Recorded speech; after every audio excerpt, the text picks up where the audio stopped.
주가 참 평안을 내게 주시리. 그 손 못자국만져라. 그 손 못자국만져라. 그 손 못자국만져라. 주가 널 지키며 인도하시리. 그 손 못자국만져라.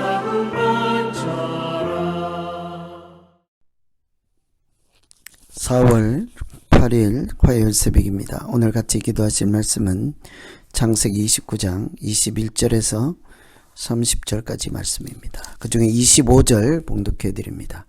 야곱이 아침에 보니 레아라 라반에게 이르되 외삼촌이 어찌하여 내게 이같이 행하셨나이까? 내가 라헬을 위하여 외삼촌께 봉사하지 아니하였나이까? 외삼촌이 나를 속이심은 어찜이니까. 아멘. 오늘 말씀은 한마디로 야곱의 결혼에 대한 말씀이죠. 야곱은 외삼촌 라반의 집에 도망가 있는 동안 그 딸들과 결혼을 하게 되죠.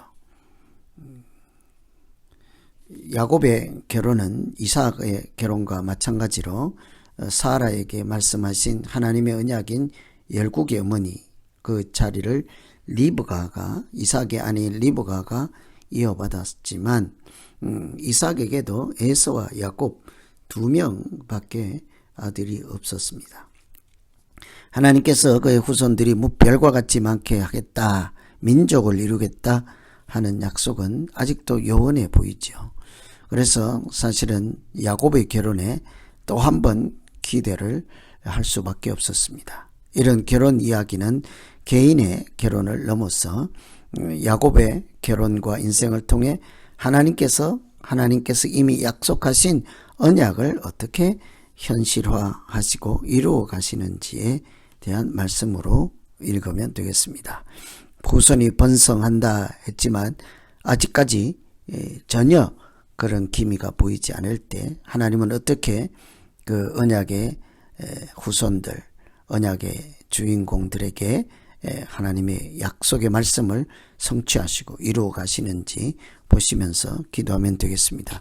우선은 사람의 계획을 하나님의 계획으로 이렇게 바꾸어 주시죠. 25절에 보시면 야곱이 아침에 보니 레아라 라반에게 이르되 외삼촌이 어찌하여 내게 이같이 행하셨나이까? 내가 라헬을 위하여 외삼촌을 섬기지 아니하였나이까? 외삼촌이 나를 속이심은 어찌 됨이니까? 야곱은 잘 속이는 사람이라고도 할 수 있죠. 형에게 팥죽한 것으로 또 이렇게 저렇게 이렇게 속이고 다투고 이러면서 살아왔는데 그때는 계속 자기가 주도적으로 다른 사람을 속였습니다. 이제는 자기가 속임을 당하게 된 거죠. 특히 결혼에 있어서 내가 누구랑 결혼하겠다 했는데 속아서 다른 사람과 결혼을 하게 되었다. 생각만 해도 끔찍한 일이겠죠. 있을 수 없는 일입니다. 그런데 이 야곱의 계획, 나는 사랑하는 라헬과 결혼하겠다, 내 눈에 좋아하는 라헬과 결혼하겠다 했으나 그러나 사람이 계획할지라도 걸음을 인도하시는 분은 하나님이라 하지 않았습니까? 그대로 되지 않았습니다. 아침에 보니 레아라 하는 것은 이 결혼식을 마치고 이렇게 그 풍습에 따라 하룻밤을 지나고 날이 밝아서 보니 자기 부인 아내가 바뀌어 있는 거죠. 다른 사람과 결혼을 하게 된 것입니다. 그래서 이것은 사람이 야곱이 마음에 품고 계획하고 이렇게 수고를 하여서 원하는 사람을 아내를 얻고자 했으나 하루아침에 속임수에 의해서 그 야곱 개인의 계획 뜻이 무너지고 말았죠. 그것은 하나님께서 이 야곱에게 열국의 어머니와 같이 뭇별과 같이 후손이 많게 하시는 하나님의 뜻을 이루어가는 방식이기도 한 거예요. 속임을 당했으니 억울하겠습니다. 사랑하는 사람을 얻지 못했으니 그것도 원통하겠습니다. 그런데 때로는 우리 뜻대로 되지 않아도 하나님께서 우리의 왜곡되고 구부러지고 무너지고 소망이 없는 인생을 하나님의 뜻을 이루는 방편으로 사용하시고 또 하나님의 뜻이 고난과 역경 가운데 나타나게 하는 줄로 믿습니다. 그래서 사람의 계획 그 가운데 하나님께서 더 큰 그림을 그려주시고 야곱을 이렇게 결혼을 이렇게 인도하시는 것으로 보시면서 기도하면 되겠습니다. 두 번째는 28절에 보시면 야곱이 그대로 하여 7일을 채우매 라반의 딸 라헬도 그에게 아내로 주었다. 이 처음부터 야곱이 결혼하고자 했던 사람은 라헬이었습니다. 그런데 막상 결혼식을 마치고 전날 밤을 보내고 나서 보니 레아였습니다. 다른 사람과 결혼을 하게 되었죠. 야곱은 처음부터 내가 이 집 딸 모두를 아내로 삼겠다라고 하지 않았습니다. 자기가 사랑하는 라헬을 위해서 연모함으로 사랑함으로 7년을 봉사했지만 하루같이 지나갔습니다. 그렇게 좋아하는 7년을 수일같이 여겼더라. 사랑하기 때문이라고 했습니다. 그래서 라헬과 결혼을 꿈꾸고 열심으로 살았습니다. 그런데 레아를 아내로 얻었으니 하늘이 무너지고 자기 인생을 망쳤죠. 두 사람 다 아내로 삼겠다고 하지 않습니다. 그런데 21절에 보면 야곱이 라반에게 아내를 달라 해서 레아를 얻었습니다. 그런데 속이고 또 자기를 실망하게 했던 라반이 나중에는 이 27절에 이를 위하여 7일을 채우라. 우리가 그도 너에게 주리라. 그가 누굽니까? 원래 처음부터 연모하고 결혼하고자 했던 그 라헬을 주겠다는 거죠.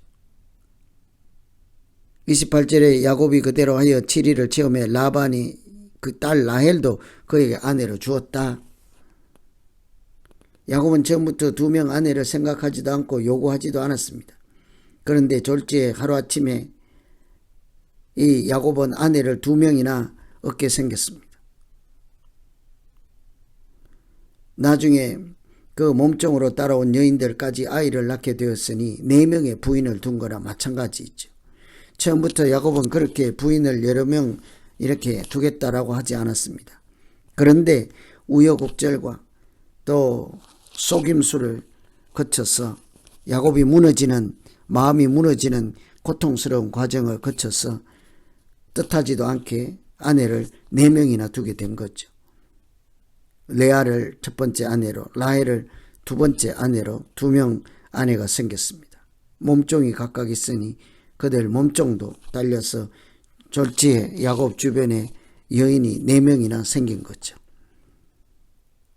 전혀 생각지도 못하고 의도하지도 않았습니다만 하나님은 이 야곱을 통해서 이제 민족이 한 명이 아니라 12지파를 마음을 계획을 이미 세우고 계셨다라고 볼 수 있겠죠. 야곱의 아들 12명이 이스라엘 민족의 12지파가 되지 않습니까? 그 12지파의 어머니가 바로 레아와 라헬이니 한 명이 아니고 2명의 아내를 얻고 2 몸종을 얻어서 하나님은 이제 1명 이상 그 아들 하나 얻는 것으로 끝나지 않고 이제는 조금 더 하나님의 뜻이 발전하고 진행이 되어서 지파를 만들 계획을 가지셨다고 볼 수 있는 거죠. 이처럼 우리가 사람이 생각하는 것보다 훨씬 더 하나님은 큰 그림을 그리고 계십니다. 오늘 우리가 살아가는 인생 중에도 눈앞에 작은 일들로 아웅다웅할 것이 아니라 하나님께서 내가 생각한 것보다 더 큰 그림을 그리고 우여곡절과 나에게 준 고통과 또 내가 당하는 어려운 이 고난의 터널 이런 것까지 그 속에도 하나님께서 하나님의 뜻을 이루는 내가 알지 못하는 큰 그림이 있음을 우리가 알아차릴 때 우리는 어려운 고난의 역경을 그래도 믿음으로 얼마든지 이겨내지 않겠습니까? 그래서 오늘 야곱의 결혼 계획 중에 참 이상한 장면들이 등장하죠. 원했던 여인을 얻지 못했으나 나중에 고생은 더 배로 하겠지만 아내를 2명이나 얻고 몸종과 또 사이에 아이들이 태어날 것이라 상상도 하지 않았지만 어떻게 야곱은 그 네 여인을 통해서 지파를 만들고 앞으로 민족을 만들어 가게 되었습니다. 처음부터 사람이 계획하지 않았습니다. 마음 먹지도 않았습니다. 하나님은 우리의 여러 연약한 부분들까지도 사용하여서 하나님의 뜻을 이루고 우리로 하여금 하나님의 자녀로 살아갈 수 있도록 오늘 또 우리 가운데 역사하시고 간섭하시고 인도해 가는 줄로 믿습니다.